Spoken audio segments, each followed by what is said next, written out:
Pretend you were a physics student. You were just getting out of class. You were walking home when you remembered that there was a Galaxy Wars marathon on tonight. So you'd do what every physics student would do. Run.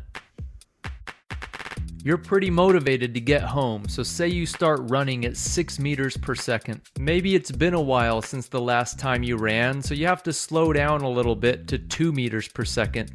When you get a little closer to home, you say, "No, Captain Antares wouldn't give up, and I'm not giving up either," and you start running at 8 meters per second, and you make it home just in time for the opening music. These numbers are values of the instantaneous speed. The instantaneous speed is the speed of an object at a particular moment in time. And if you include the direction with that speed, you get the instantaneous velocity. In other words, 8 meters per second to the right was the instantaneous velocity of this person at that particular moment in time. Note that this is different from the average velocity.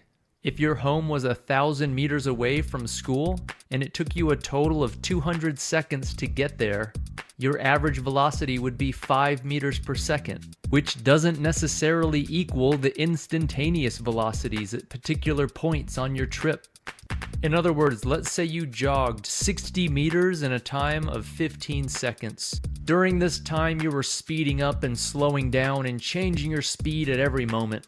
Regardless of the speeding up or slowing down that took place during this path, your average velocity is still just going to be 4 meters per second to the right, or if you like, positive 4 meters per second.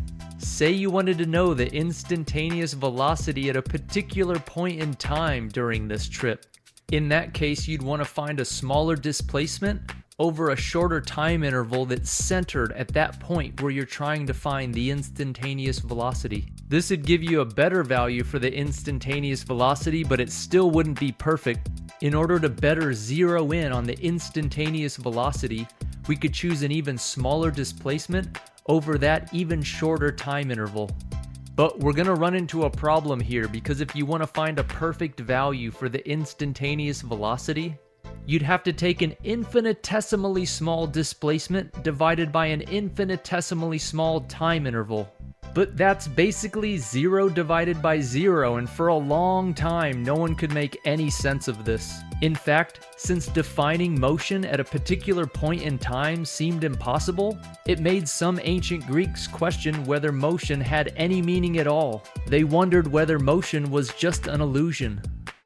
Eventually, Sir Isaac Newton developed a whole new way to do math that lets you figure out answers to these types of questions. Today, we call the math that Newton invented calculus. So if you were to ask a physicist, what's the formula for the instantaneous velocity?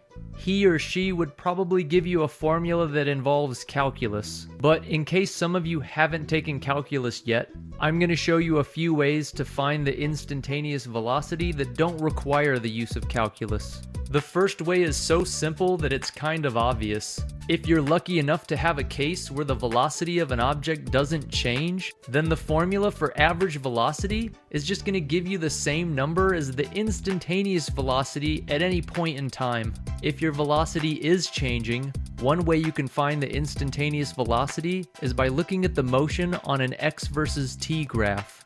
The slope at any particular point on this position versus time graph is going to equal the instantaneous velocity at that point in time, because the slope is going to give the instantaneous rate at which x is changing with respect to time. A third way to find the instantaneous velocity is for another special case where the acceleration is constant. If the acceleration is constant, you can use the kinematic formulas to find the instantaneous velocity v at any time t.